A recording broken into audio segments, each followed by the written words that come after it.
Eu quero falar nessa manhã, com a graça de Deus, sobre Cristo, o nosso sacerdote. Cristo é o nosso sacerdote. E todos nós pedimos em nossas orações por graça. Graça é o que todos nós precisamos. Nós cantamos aquele hino, Sublime Graça do Senhor. E eu estava lendo a história do homem que escreveu esse hino, que foi John Newton. E quero ler aqui para os irmãos, porque do que adianta nós saber que Cristo é o nosso sacerdote, se nós não saber qual é o papel de um sacerdote? Do que adianta nós saber que Cristo é o nosso mediador, se nós não saber qual é o papel de um mediador? Então, quando nós sabemos o que um sacerdote faz, o que um mediador faz, nós teremos uma visão diferente e nós vamos ver com mais profundeza o amor de Deus. John Newton foi um traficante de escravos. Ele traficou milhares de homens, mulheres e crianças da África para locais de leilões de escravos. Em 1748, uma forte tempestade causou o afundamento do navio sob seu comando. E ele caiu de joelhos e orou a Deus por misericórdia. Foi naquela noite que John Newton creu num Deus que ouve e responde orações. Mesmo feita pelo pior dos homens, após aquele tempo, Newton tornou-se um pregador da palavra de Deus e escritor de hinos. Em 1772, ele escreveu um hino chamado Revendo a Fé e Expectativas, uma canção que você conhece como Graça Maravilhosa.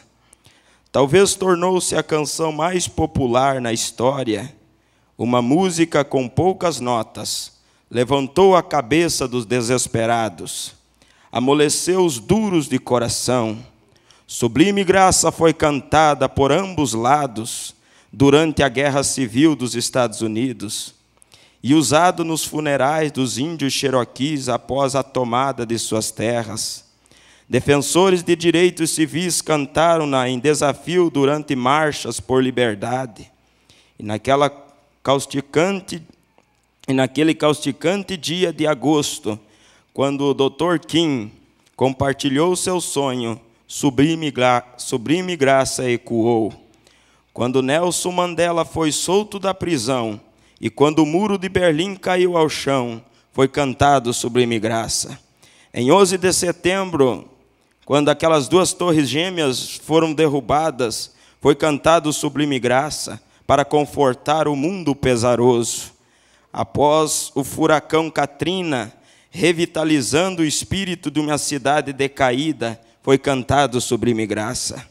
Graça tem o poder para transformar, corrigir os erros e tornar um homem que uma vez traficou escravos em alguém que lutou por suas liberdades.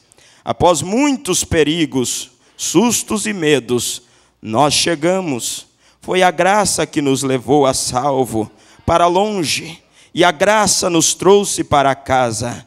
John Newton, assinado.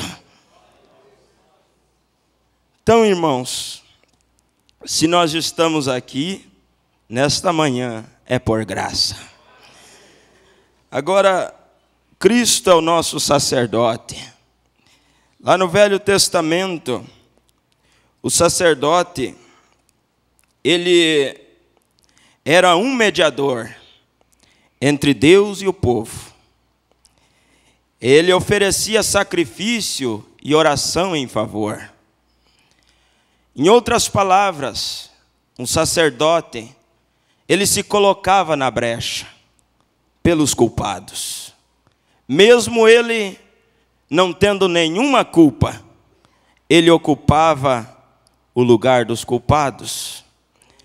E a Bíblia diz, em 1 Timóteo 2,5, que existe um único mediador, um único Deus e um único mediador entre Deus e o homem, Jesus Cristo, o homem. Então, esse sacerdote, ele entrava, diz a Bíblia, o sumo sacerdote, uma vez por ano, para oferecer sacrifício pelo povo e pelos seus próprios pecados. Mas ele não podia entrar a menos que tivesse sangue nas mãos. Por isso o profeta diz, o sangue fala, e fala de uma coisa melhor. Lá no Velho Testamento o sangue falava de morte, de dor, mas no Novo Testamento o sangue fala de vida e de paz.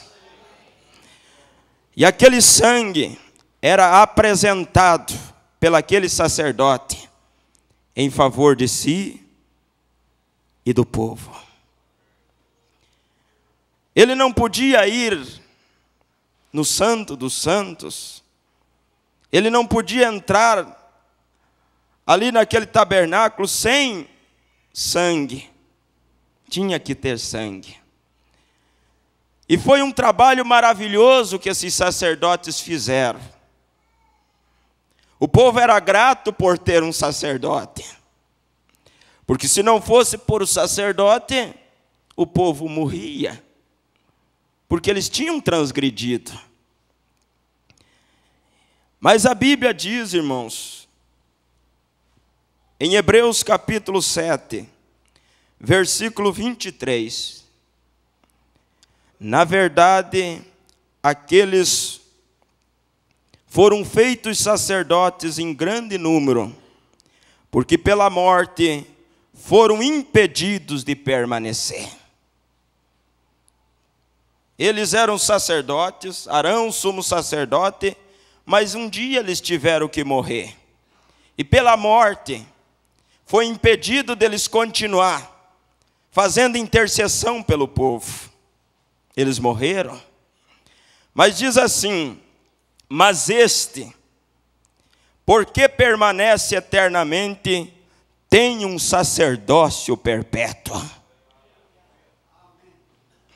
Não tem como negar que o nosso Senhor e Salvador Jesus Cristo não permanece ali intercedendo por nós. Porque na mensagem, a revelação de Jesus Cristo, o profeta diz, página 13, Apocalipse capítulo 3 diz, e cantavam um cântico de Moisés, servo de Deus, e o cântico do Cordeiro, dizendo, grandes e maravilhosas são as tuas obras, Senhor Deus Todo-Poderoso. Justos e verdadeiros são os teus caminhos, ó Rei dos santos. Você vê isto? O Cordeiro, o sumo sacerdote, tem seu sangue nas mãos como expiação no propiciatório por nossos pecados. O Cordeiro tem seu sangue nas mãos para fazer o quê? Expiação por nossos pecados. Agora ouça isso. Não, mas isso já foi, isso não existe mais. O profeta diz assim, o Senhor Deus Todo-Poderoso, esse é o seu atual ofício. O que é atual? É agora. Agora, nesta manhã, esse sacerdote está apresentando o seu sangue em nossa defesa. Ele continua sendo, porque se ele não estivesse mais ali, nossa vida estava acabada. se Ele não tivesse mais oferecendo sacrifício em nosso favor, nós não tínhamos mais esperança. Porque não há uma pessoa aqui nesta manhã que não tenha cometido um pecado, que não tenha cometido uma falha. E o profeta diz: toda vez que eu pecava, subia como uma fumaça negra em direção aos céus, e eu vi a ira de Deus vindo para me terminar, mas eu vi como um arco-íris de sangue que cobria o mundo. E a hora que a ira de Deus batia naquele arco-íris de sangue, eu vi o rosto do Senhor Jesus Cristo. E Ele enferruscou a cara, como sentindo a dor da ira. E aí o profeta diz: e eu vi Ele tocando o seu lado, pegando um pouco do sangue, escrevendo num livro. E o que Ele escreveu, irmão Brana? Ele escreveu essas palavras: perdoado. Mas o profeta diz: mais um dia. Isso é depois que a noiva subir, depois que a era terminar, mais um dia este sangue será tirado. E então essa proteção não haverá mais. E nós teremos que sofrer a ira de Deus então. Mas hoje, nesta manhã, Ele ainda continua sendo o sumo sacerdote. Nesta manhã, Ele ainda continua sendo advogado. Nesta manhã, Ele ainda continua apresentando o seu sangue em minha, em sua, em nossa defesa. Por isso, irmãos, quando nós entendemos isso, a ceia tem outro sentido para nós. Quando nós caminhamos por esses corredores vindo para a mesa e olhamos aquele vinho que não é o sangue, mas um tipo, nós pensamos: precisou um sangue ser derramado, porque sem derramamento de sangue não há remissão. Esse é seu atual ofício. Isso é o que Ele está fazendo agora, apresentando o seu sangue em defesa de nossos pecados. Mas um dia, esse cordeiro se tornará o leão da tribo de Judá. Ele aparecerá em poder e glória, e assumirá a sua autoridade para reinar como rei. Ele é o futuro rei dessa terra. E claro, isso não quer dizer que Ele não seja rei agora, pois Ele é nosso rei, rei dos santos. É um reino espiritual. No momento, não é deste sistema mundial. No momento é um reino espiritual. Não é desse sistema mundial, assim como nós não somos deste mundo. Essa é a razão porque agimos diferente do mundo. Então esse é o trabalho do sacerdote. Nós vamos encontrar em Números, capítulo 16,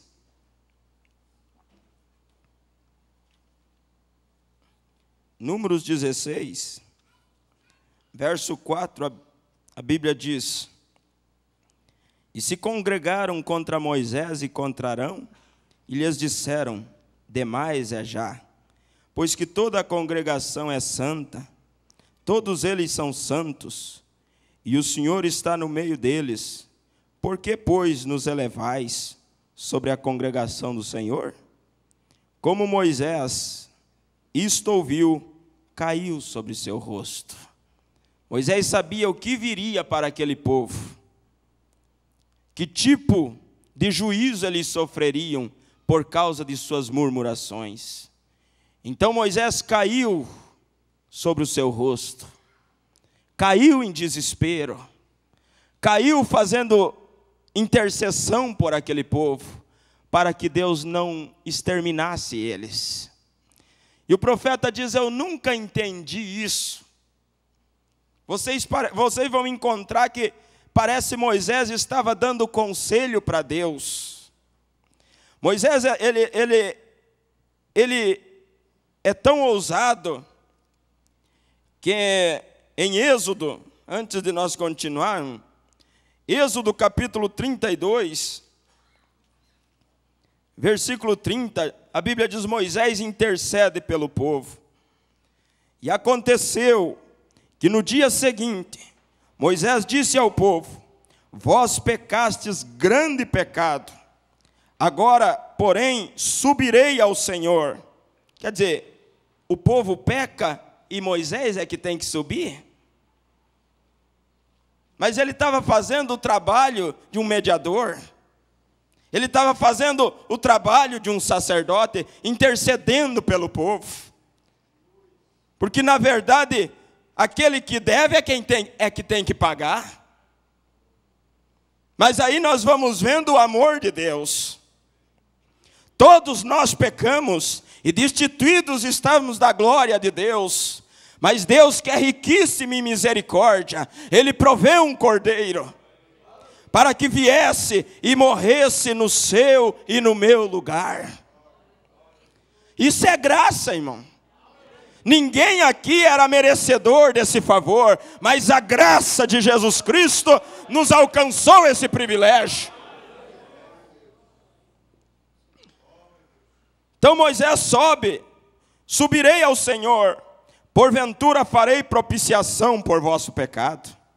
Assim tornou Moisés ao Senhor e disse: ora, esse povo pecou grande pecado, fazendo para si deuses de ouro. Agora, pois, perdoa o seu pecado. Olha que coisa forte. Agora, pois, perdoa o seu pecado, senão risca-me, peço-te, do teu livro que tens escrito. Moisés parou na brecha e disse: Senhor, se tu não perdoares o pecado desse povo, risque o meu nome do livro. Em outras palavras, então eu não sou mais o teu profeta. Porque para o Senhor matar esse povo, o Senhor terá que me matar também. E nós todos pecamos. E Deus, simplesmente sendo justo, a justiça de Deus requeria a morte. Por isso, lá no Velho Testamento, aquele cordeiro era levado anualmente para ser sacrificado. E aquele adorador, aquele israelita, ele escolhia um cordeiro perfeito. Ele escolhia um cordeiro que não tivesse nenhum defeito. Não podia ser um sarnento, não podia ter uma perna quebrada. Tinha que ser um cordeiro perfeito. Ele ia entre o rebanho, pegava o mais bonito e colocava em seus ombros e levava para oferecer em sacrifício. Sacrifício pelos seus pecados. Então, quando ele colocava o cordeiro no altar do sacrifício, aquele adorador colocava as suas mãos no cordeiro e começava a fazer menção dos seus pecados. Ele colocava as suas mãos no cordeiro e começava a confessar as suas culpas. Ele colocava as mãos no cordeiro e dizia: tu, inocente, vai morrer porque eu sou culpado. Ele colocava as mãos no cordeiro e dizia: tu vais morrer porque eu adulterei durante este ano. Tu vais morrer porque eu menti no transcorrer deste ano. Tu vais morrer porque eu roubei algo de alguém no transcorrer deste ano. E as lágrimas rolavam no rosto daquele adorador, enquanto o sacerdote pegava uma pedra afiada e cortava a veia jugular daquele cordeirinho. O sangue esguichava, as perninhas do animalzinho batia. E aquele cordeiro em lágrimas dizendo: o inocente morrendo no lugar do culpado. Mas quem aquele cordeiro representava? Para quem aquele cordeiro estava apontando? O que aquele cordeiro estava dizendo? Que mais tarde um cordeiro, o cordeiro dos cordeiros viria.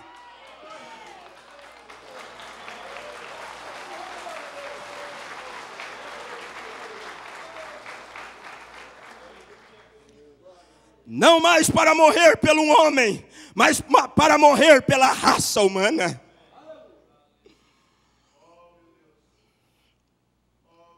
Não há como negar, irmãos, o amor de Deus. Ele entrou na fornalha do sofrimento por amor a você e a mim. Mas Ele não só fez isso, Ele continua fazendo. Porque hoje, neste momento, é o seu atual ofício apresentar seu sangue em minha e em sua defesa. Nesta manhã, Ele está fazendo isso.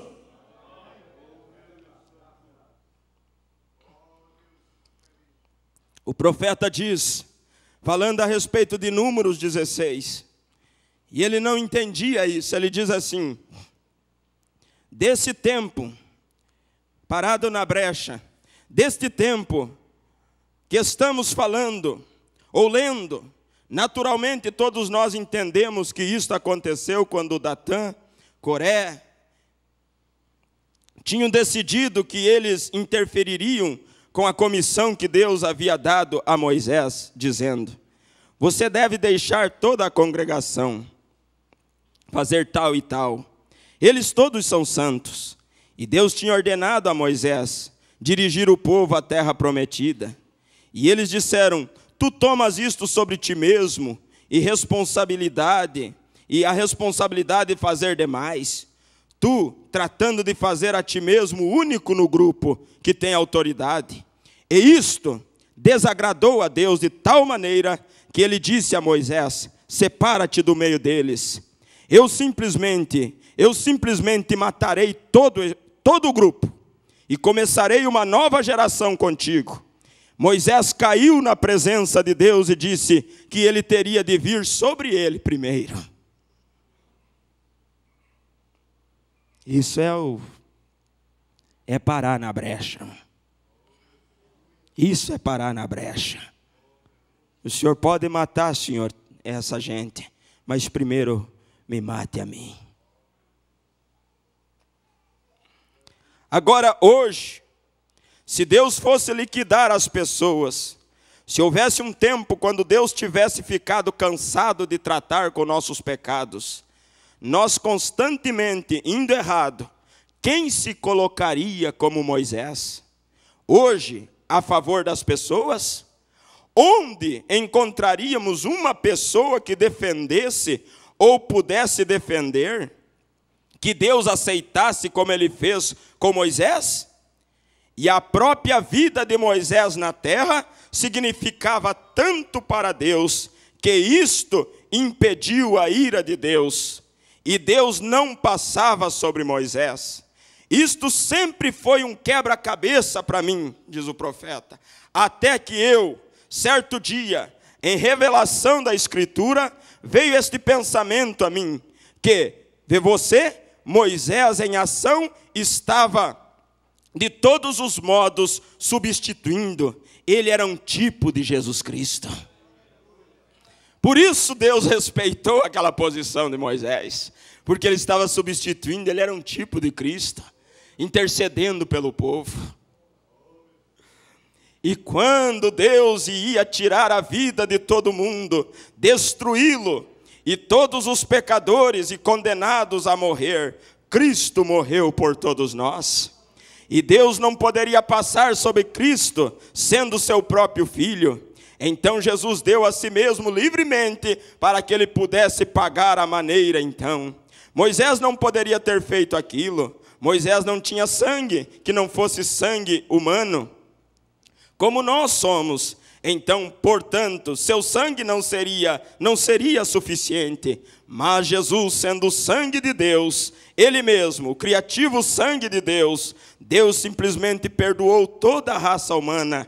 Então, todo o pecado, perdoou toda a raça humana, do pecado, porque tudo isso foi colocado sobre ele. Ele foi para o Calvário e morreu na presença de Deus e sofreu e foi lançado ao inferno, porque ele era pecado.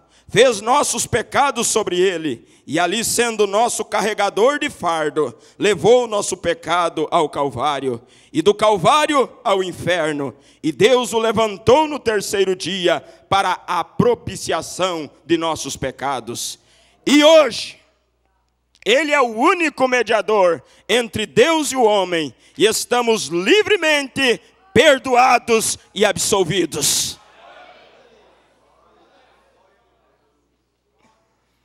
Deus nem mesmo sabe.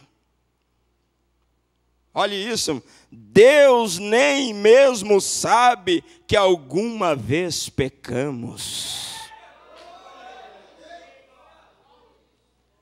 Lá no Velho Testamento, aquele homem anualmente subia e colocava as mãos e confessava seus pecados. O sangue daquele animalzinho era derramado, mas o sangue apenas cobria o pecado daquele homem. Ele voltava para casa e quem sabe no caminho já vinha desejando cometer os mesmos erros que ele já tinha cometido no ano passado. Porque o sangue somente cobria o pecado. Mas anos mais tarde, João batizava junto ao Jordão, o João estava ali junto ao Jordão, quando ele vê um homem sem aparência, mas num andar firme, um olhar firme, ele olhou para a sua congregação, quem sabe disse, vocês lembram de quem eu falava? Agora ele já não está mais longe, mas ele está perto. Eis aí o Cordeiro de Deus que vem para tirar o pecado do mundo. Para que ele vinha? Porque esse Cordeiro vinha até João? Porque assim convinha cumprir toda a justiça. Lá no Velho Testamento, antes de um cordeiro ser oferecido para sacrifício, ele tinha que ser lavado.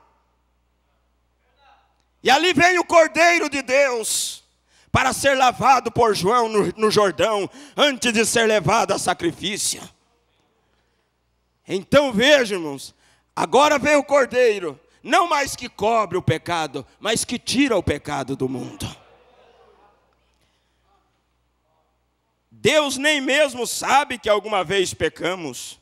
Nossos pecados foram lançados no mar do esquecimento. Nunca mais serão lembrados. Não podemos fazer isso de nós mesmos. Nós somos finitos. Irmão, eu posso perdoar você, mas eu não tenho condição de esquecer o que você fez. Mas Deus, Ele é tão grande. Ele é tão rico, Ele é infinito, Ele é soberano, que Ele tem condição de perdoar e nunca mais lembrar. Por isso, o diabo vai diante de Deus com as nossas acusações, depois de confessadas. Temos que entender que é preciso uma confissão, porque senão o sangue não vale nada. Porque não valia nada se aquele adorador não aceitasse o sacrifício. Mas para ele aceitar, ele tinha que confessar, arrependido com lágrimas. E quando nós fizemos isso de coração, Deus simplesmente toma o seu sangue e escreve no livro perdoado. Vocês lembram aquela passagem que o profeta conta, daquele bom médico, que ele consultava muitas pessoas, e no seu consultório ia muitas pessoas pobres, não tinham condição de pagar a consulta, mas ele era um médico, não porque os pais dele ofereceu condição para ele ser, ele era um médico por vocação, e o profeta diz, há lugar para os bons médicos lá do outro lado. E aquele médico era tão bom, que ele dizia assim, você não tem dinheiro, não tem problema, mesmo assim eu vou te consultar. Eu vou anotar aqui, quando você puder vir me pagar, venha, me pague. E ele anotava então. Mas um dia esse médico adoeceu, e veio a falecer. E o profeta diz, a sua esposa não era tão boa quanto ele. E ela foi na gaveta. E começou a revirar a gaveta. E encontrou ali todas aquelas... É promissória que dizem? Pode ser. Tudo aquilo ali. Todas as dívidas, todas as pessoas que deviam. Ela disse: não vai ficar nenhum sem me pagar. Vou cobrar todos na justiça. Pegou aquelas notas e levou para o juiz. O juiz intimou os devedores e eles foram todos. Mas o juiz, verificando cada nota, olhou atrás de cada uma daquelas. Estava escrito com caneta vermelha: perdoado, perdoado, perdoado. O juiz disse: sinto muito, minha senhora, mas eu não posso fazer nada. Seu marido perdoou todos antes de morrer. Não há lei no mundo que cobre essas pessoas. Aleluias!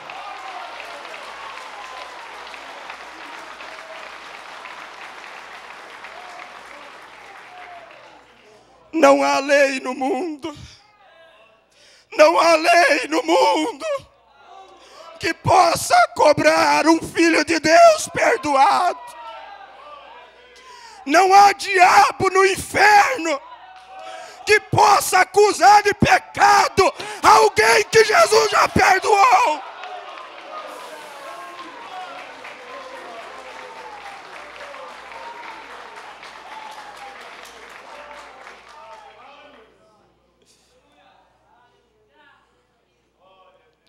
E Miqueias 7 diz, eu gosto disso,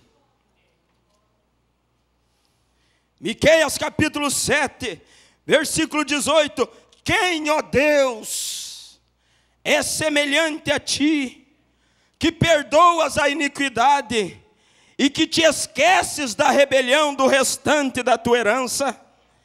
O Senhor não retém a sua ira para sempre, porque tem prazer na benignidade. Tornará a apiedar-se de nós, subjugará as nossas iniquidades e lançará todos os nossos pecados nas profundezas do mar. Quem é semelhante a ti, ó Deus, que tem capacidade de fazer isso? É só Ele mesmo. Por isso nós cantamos: a Ele a glória, a Ele a honra, a Ele o louvor.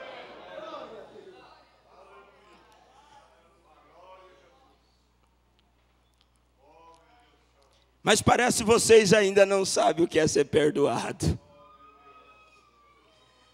Porque o irmão Branham diz daquele velho homem leitor da Bíblia, que sempre lia a sua Bíblia e fazia um Pentecoste. Mas ele tinha uma filha que era da alta sociedade. E ela organizou uma festa na sua casa. E ela disse: papai, eu convidei minhas amigas para vir aqui. E eu achei por bem, em vez do senhor fazer uso da sua velha Bíblia, eu quero que o senhor, durante a festa, leia um livro de geografia. E o velho sempre ficava no sótão, lendo sua Bíblia, e de repente era um barulhão ali em cima. Ele encontrava algo que realmente fazia sua alma vibrar. E ela pensou, ele lê o livro de geografia, ele não vai encontrar nada que faça a sua alma vibrar. Tudo bem, mas o cristão, qualquer coisa que ele olha, ele vê Deus. Ele vê Deus no sorriso de uma criança.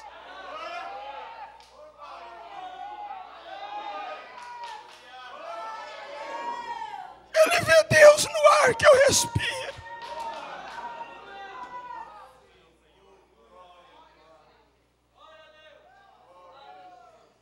Poderia desligar esse ar, irmão. O diabo tem tentado me atacar, porque ele sabe que a arma que eu tenho para tirar nele é a minha voz. E durante esse roteiro, todas as vezes, falando tão normal, e a minha voz se ia. Mas eu não estou amedrontado.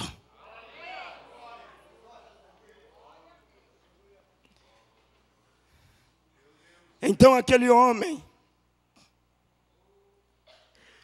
ele pegou aquele livro de geografia e subiu lá para o sótão, e ficou sentado lá em cima, lendo aquele livro de geografia.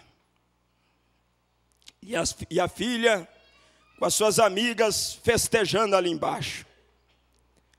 Mas de repente se ouve um barulhão. Era batendo os pés, era gritando glória a Deus, era dizendo aleluia. E a filha disse: mas o que aconteceu com meu pai? Ele não está com a Bíblia na mão, ele está com um livro de geografia. E de repente lá vem o velhinho descendo as escadas com aquele livro na mão. Aleluias, louvado seja Deus, eu te agradeço, Senhor, por isso. E a filha disse: calma, pai, o senhor não está com a Bíblia. Ele disse: exatamente, estou com um livro de geografia, mas eu encontrei aqui nesse livro a ciência dizendo que existe no mar um lugar que eles não encontraram o fundo. E eu li na Bíblia em Miqueias 7:18. Eu li na Bíblia em Miqueias 7:19 que os meus pecados foram lançados no mar do esquecimento. E eles continuam caindo, caindo, caindo.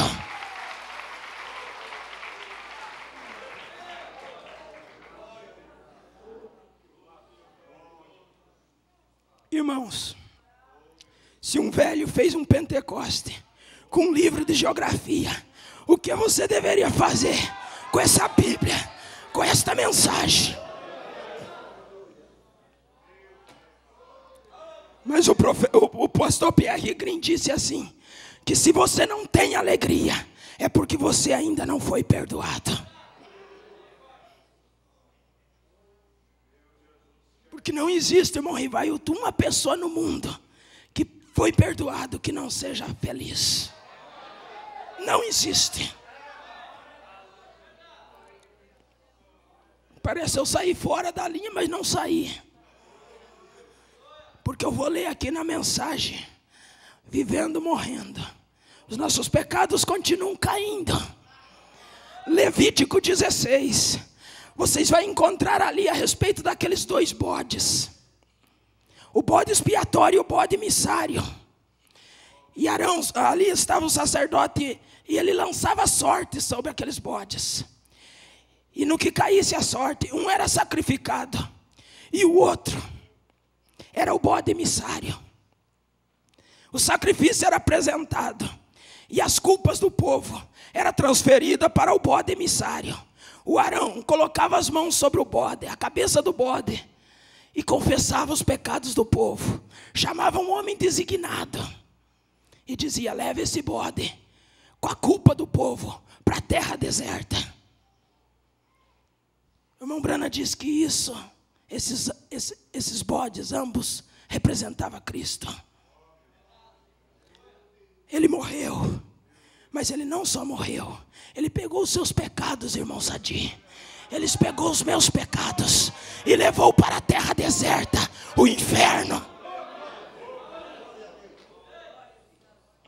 Eu já estou terminando, mas eu estou tão feliz nesta manhã.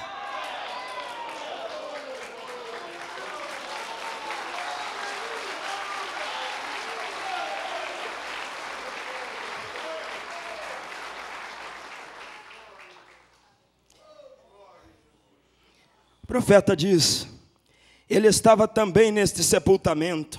Ele representou no Antigo Testamento.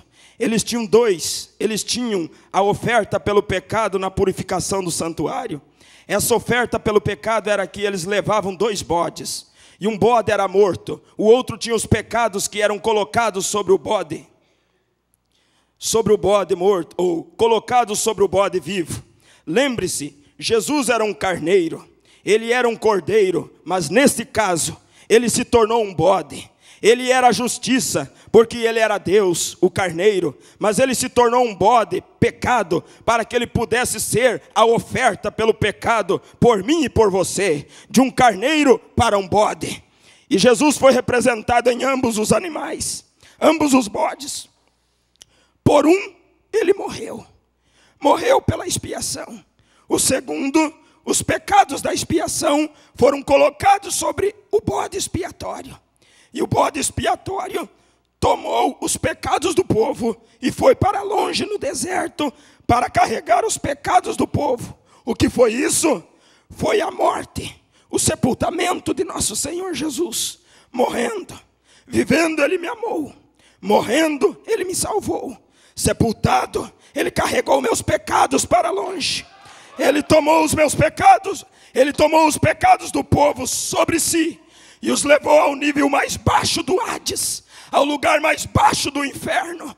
Ele foi a oferta pelo pecado. Ele recebeu os pecados do povo, morreu por eles, e também os pecados foram colocados sobre ele, e ele carregou nossos pecados para longe, tão longe, que não poderia vê-los nunca mais. Pense nisso. Oh, a igreja poderia gritar aleluia por tal Salvador.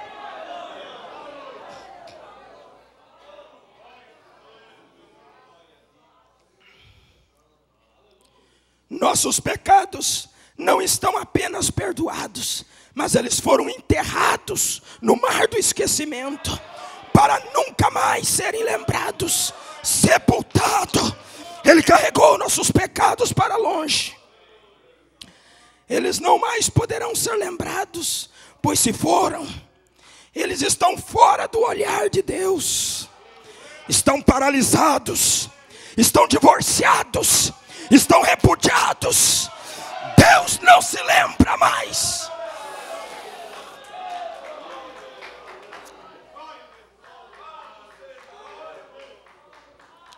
Como a igreja deveria regozijar nesta manhã, por saber que nossos pecados não mais serão lembrados. Eles estão colocados no mar do esquecimento, na sepultura, fora de qualquer ressurreição. Eles estão mortos, esquecidos para sempre. Eles são como se nunca tivessem acontecido. Morrendo, Ele me salvou, mas sepultado, Ele carregou meus pecados para longe. Ele o transportou para tão longe que eles foram para o mar do esquecimento. Oh, nós sabemos que essas coisas são, com toda certeza, crida entre nós. Elas são, com toda certeza, a verdade. Elas são a verdade de Deus. Todas essas grandes coisas estavam além de expressões humanas. Nós nunca poderíamos expressar a nossa gratidão por o que Ele fez. Nunca, nunca, nunca.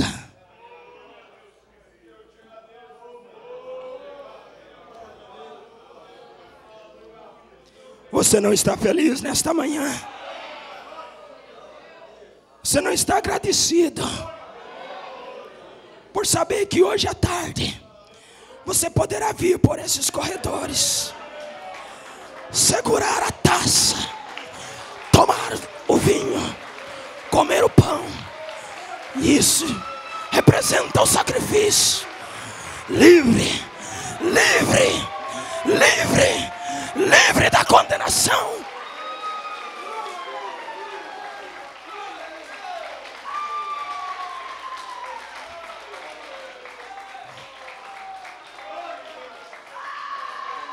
Aleluias, aleluias, aleluias, aleluias, aleluias, aleluias.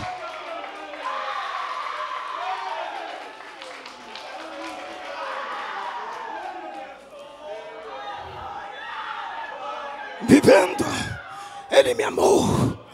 Morrendo, Ele me salvou. Sepultado, Ele levou meus pecados para longe. Mas ressuscitando, Ele me fez viver livremente. Um dia Ele virá. Que dia glorioso será esse?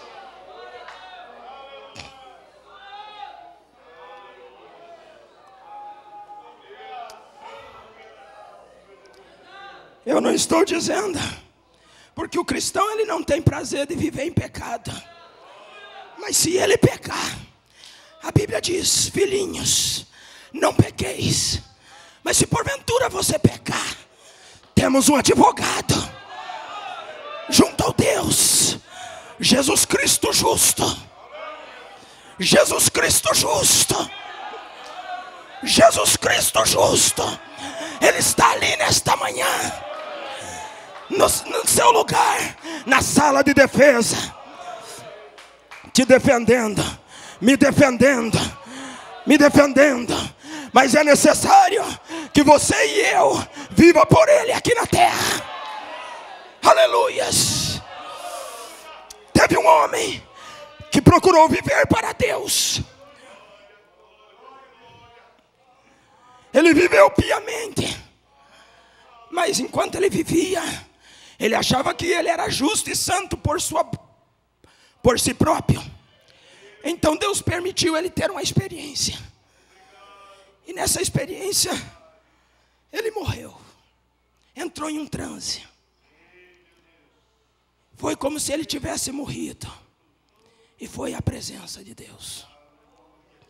Ele chegou naqueles portais, e ali estava o anjo com o livro. E ele se apresentou e disse: meu tempo de vida na terra terminou. E eu sou Daniel Curry, um grande evangelista. Ganhei milhares de almas para o Senhor. E eu quero entrar. E disse que o anjo disse: um momentinho, deixa eu ver se eu encontro o teu nome no livro. Começou a folhear aquele livro. Folhear aquele livro. E disse: eu sinto muito, Daniel, mas não há nenhum Daniel Curry aqui. E ele disse: tem por certo, houve um erro, um engano. Eu sou grande. Não existe homem grande, irmão. Não existe homem grande. Davi disse: lembra, Senhor, que nós somos pó. E ele disse: eu por certo tenho um lugar aqui. E o anjo folheou novamente. Disse: eu sinto muito, não tem nenhum, Daniel. Existe uma saída para você. Se você desejar, você pode apelar para o trono branco de julgamento. E Daniel disse: se não existe outra saída, eu vou apelar. E ele disse que ele entrou pelo um corredor e viajou mais rápido do que a luz. E à medida que ele andava, ele ia se aproximando de uma luz tão forte, mais forte, milhares e milhares de vezes mais forte do que o sol. E quando ele chegou diante daquela luz, da luz saiu uma voz que disse: Daniel Curry, você foi perfeito enquanto viveu na terra. Ele baixou a cabeça e disse: creio que não, Senhor. Deixe-me fazer algumas perguntas. Você nunca mentiu enquanto viveu, Daniel. E o profeta diz que a mente de Daniel voltava aqui. E ele lembrou que algumas vezes ele disse coisas duvidosas. Ele disse: eu disse muitas vezes, Senhor, coisas que não eram a verdade. Daniel Curry, você nunca adulterou enquanto viveu. E ele voltava à sua mente e dizia: Senhor, algumas vezes eu cobicei enquanto vivi na terra. Daniel Curry, você nunca pegou nada de alguém? E ele lembrava que tinha pegado algumas coisas. E o profeta diz que Daniel Curry só esperava uma coisa: que daquela luz saísse a voz dizendo: condenado.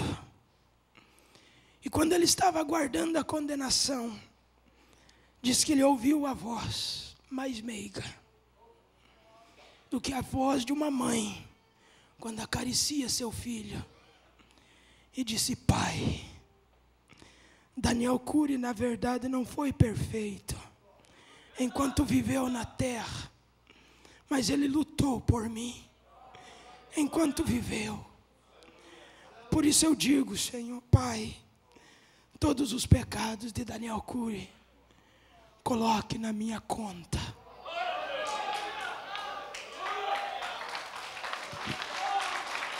Sublime graça.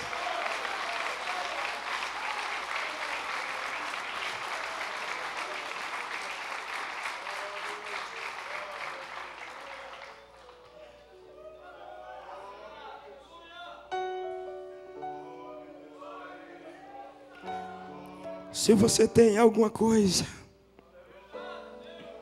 que pesa o seu coração, lembre que nesta manhã Ele ainda é advogado. Ele pode advogar a sua causa.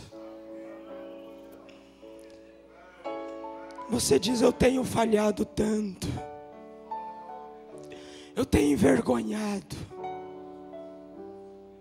Será que ainda existe misericórdia para mim, perdão?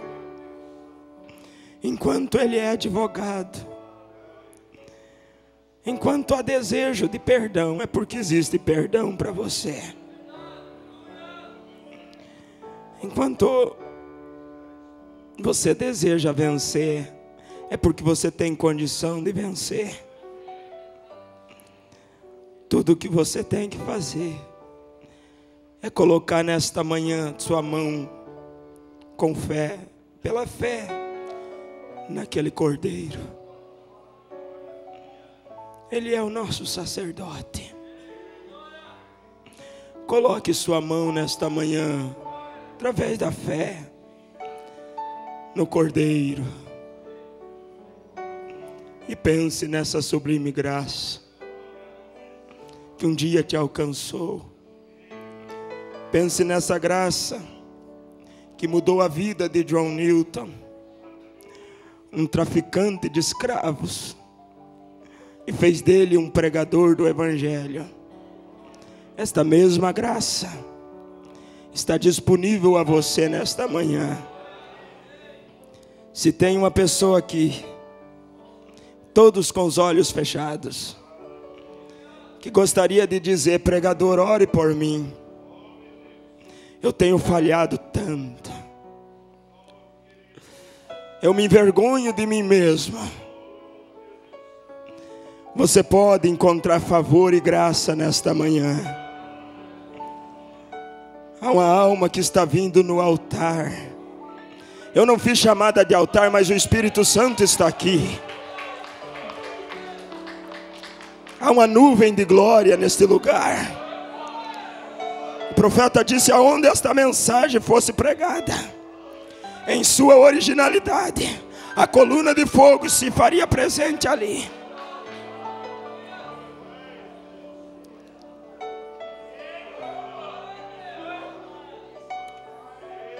Há almas no altar. Aleluias. Esse é um dia de graça. Esse é um dia onde você pode se beneficiar da misericórdia. Esse é um dia que você pode vir para a ceia de um modo diferente.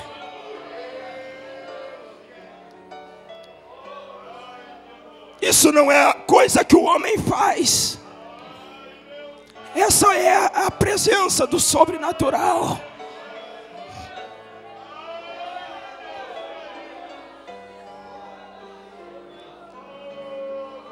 Vivendo, Ele me amou.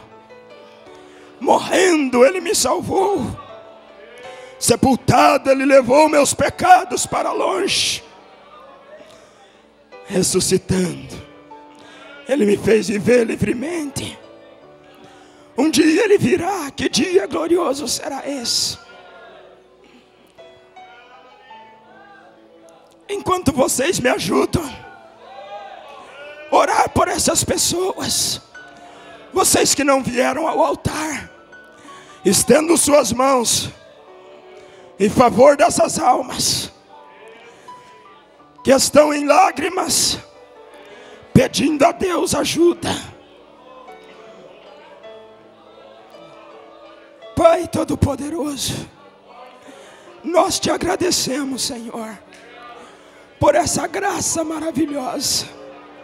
Eu te agradeço nesta manhã, por o Senhor ser o sumo sacerdote, aquele que pode se compadecer das nossas necessidades.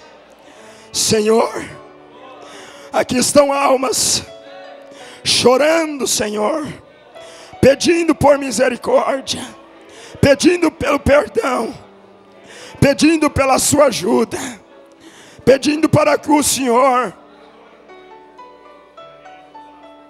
possa fazer como aquele médico que escreveu atrás daquelas promissórias: perdoado. Ajuda, Senhor, esse pai de família. Ajuda, Senhor, essa mãe de família. Ajuda, Senhor, este rapaz e esta moça, para que eles voltem com a consciência aliviada e possam dizer: obrigado por este cordeiro, obrigado por este sacerdote. Eu peço, Senhor, em favor deles, em nome de Jesus Cristo, te agradeço pelo perdão, te agradeço pela salvação, te agradeço, Senhor, por o Senhor ser um Deus riquíssimo em misericórdia, e te agradeço pelo Senhor estar aqui nesta manhã. Te agradeço pela tua glória.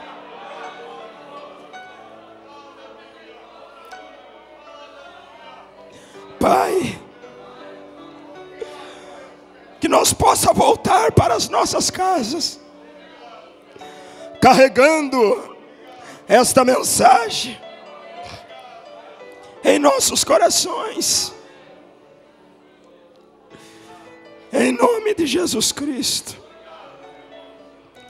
Continua abençoando esta igreja, fazendo dela, Senhor, cada dia mais forte, que eles possam manter a marcha, e um dia, quando o Senhor voltar, que nós todos possamos estar prontos para ir contigo, Senhor. Que nada nos impeça, Senhor. Como aquele homem de cor disse: eu não quero ter nenhum problema quando tiver de atravessar o rio. Quero que os meus pecados vão antes de mim já confessados. Quero que os meus também, Senhor.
Sinta Ele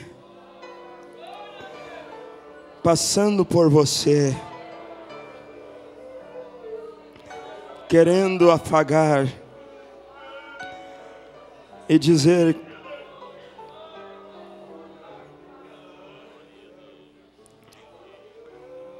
que Ele já te perdoou.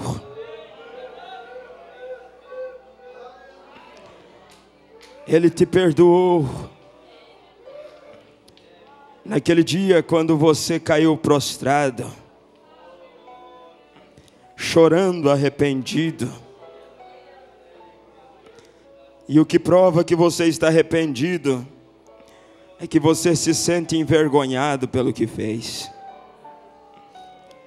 aquilo vem e te causa uma certa ânsia, um nojo, quando você lembra.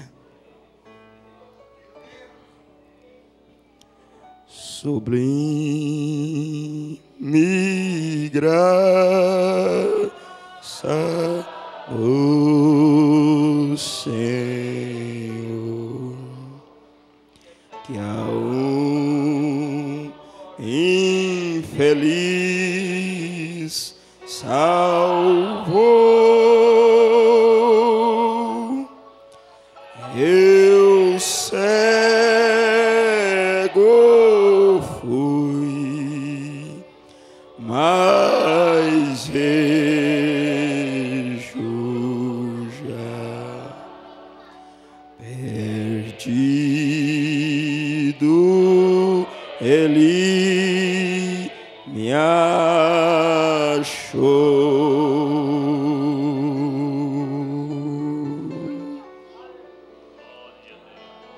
Deus os abençoe.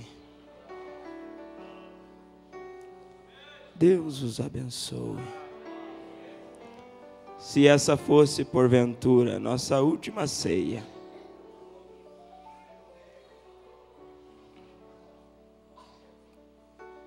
seria algo glorioso nós tomar a próxima, servida pelo nosso Mestre.